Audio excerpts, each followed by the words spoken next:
Hi everyone, I Aisha Jain from School of Law, Modi University. Today I am working as a legal intern in Lexis Q and Company. Today in this video I am describing about property right of illegitimate child. The legitimate child of a Hindu law depend on the validity of marriage under the Hindu Marriage Act 1995. The Hindu Marriage Act applies to a person who is Sikh, Jain or Buddhist by the religion. Therefore, the legitimacy criteria followed in above three religion will be the same as follows in Hindu law. The strict interpretation of Hindu texts lead to a conclusion that a child should have a conceived after marriage to be considered as a legitimate child. A Privy Council judgment, however, held that only birth during wedlock was a necessary criteria of legitimacy under a Hindu law, which is a binding law. Under the original law, a child for being treated as a legitimate child must be born in lawful wedlock. If the marriage itself is void on the account of contravention of statutory presumptions, any child born of such marriage would have effect per se or being so declared or nulled, as the case may be of bastardizing the child born of the party to the such marriage. Valid marriage under Hindu Marriage Act 1995. Under the Hindu Marriage Act, marriage is void under the following circumstances. First is a marriage is bigamous marriage or a bigamy marriage, which is defined under IPC law. Second, if a person who are married are spandage of each other. Third, if the person who married are within the prohibited degree of relationship. The the effect of characterizing such marriage as void will be that marriage was never be existed. Marriage is valid if all the conditions laid down under section 5 and 7 are fulfilled and the child of such marriage are considered as a legitimate child. In the following situation, marriage is voidable at the option of one party. First, when the another party was insane at the time of marriage. Second, when the another party was impotent at the time of marriage. Third, when the wife was pregnant at the time of marriage by some person other than the husband without the later knowledge.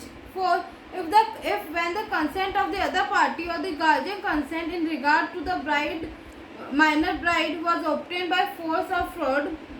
In the above situation, option rests with the party to get a degree of annulment from the court. In void marriage, degree of annulment is granted. The child was considered legitimate till court grant decree. However, if the parties under section 12 are seeking a degree of divorce, then the question of illegitimacy does not appear as a divorce can be granted only in case of valid marriage. Originally, the Hindu Marriage Act provides that child born out of marriage declared void or null by the court will have the same status as that of the marriage dissolved by decree of divorce. But the court has interpreted section 16 of Hindu Marriage Act differently. The section was applied only if a degree of nullity was passed by a court. In the absence of a such decree, the child remained illegitimate in case of a void marriage. This requia was however removed after the Marriage Law Amendment Act 1976, which amended section 16. Now the child of all void and voidable marriage shall be deemed as a legitimate. However, the child born out of void or voidable marriage cannot inherit the property of their relative. If the marriage of child mother with her previous husband is not legally dissolved, he would not be considered illegitimate if born out of second marriage. Declaration of validity of marriage on a petition of either party declare marriage as nullity under a decree which was precondition under section 12 of the Act 1995 done away with. Maintenance. Before the personal law of Hindu were codified, the old law Mitashtra and Daya Bhaga governed each and every aspect of Hindu personal issue. The old law recognized the maintenance right to illegitimate son of the Hindu out of the father's co-partnership property and his self-acquired property. The father was bound to maintain his illegitimate son during the period of his minority, irrespective of the fact whether he had any property or not. Illegitimate daughters were, however, not entitled to maintenance unless they proceed a claim under the Code of Criminal Procedure during the lifetime of the father. Post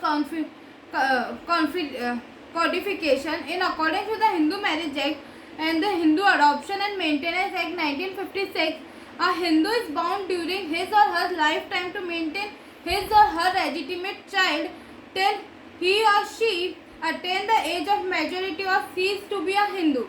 However, the Hindu Adoption and Maintenance Act provides that in the case of an illegitimate child of a Hindu who is deceased, the son is entitled to maintenance till minority and daughter is till she remain unmarried by the heirs of descendant from the state of inheritance. An illegitimate child is not entitled to success to his father. But under the Hindu Succession Act, illegitimate child are deemed to be related by illegitimate kinship to their mother and to one another. Their legitimate descendants are deemed to be related by the legitimate kinship to them and one another, and can therefore inherit from each other under the said act. An illegitimate child can be inherit the property of his or her mother, or of his or her illegitimate brother or sister, uterine blood. A mother also can inherit the property of her illegitimate child. The father has no right to inherit the property of his inherit child. Joint family property and partition. Unlike a legitimate son, an illegitimate son do not acquire any interest in ancestor property in the hand of his father, nor he does not have any co-partnery in the joint Hindu family. He is not entitled to enforce partition against the family.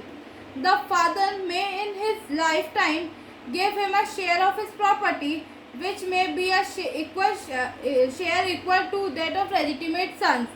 Prior to passing the Hindu Succession Act, on the death of his father, a legitimate son succeeds to his estate as a co-partner with the legitimate son of his father. Though the amendment of 1976 in section 16 now act as a legal fiction, deeming the illegitimate son as a legitimate for practicing purpose, including succession to their family property. But the court jurisprudence until now has been child born of void or voidable marriage can only claim share in self-acquired property of parents, not in ancestor property. Child born out of live-in relationship do not have inherent right over the ancestor property. In SPS Balaswamy versus Sutriya, in the Supreme Court said that if a man and a woman are living under the same roof and cohabiting for a number of years, there will be a presumption under section 114 of Evidence Act that they live as a husband and wife, and the child born out of them will not be illegitimate.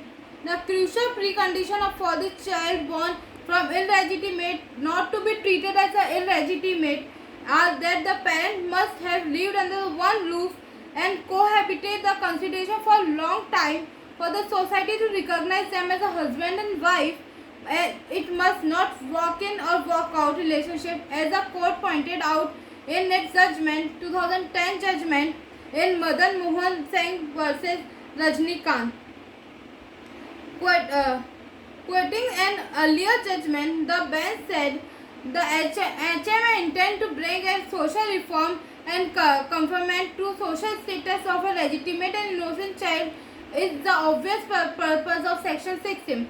This law has to advance and socially benefit purpose for removing the stigma of illegitimate on such child who are innocent as any other child.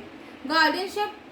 A mother has preferential right of guardianship as per the Hindu Minority and Guardianship Act 1956. The mother is considered the natural guardian of illegitimate child, and after her the father is a natural guardian. And in case of a married girl, the husband is a natural guardian. Supreme Court has recently ruled that an unwed single mother in India can be a sole guardian of the child. Thank you.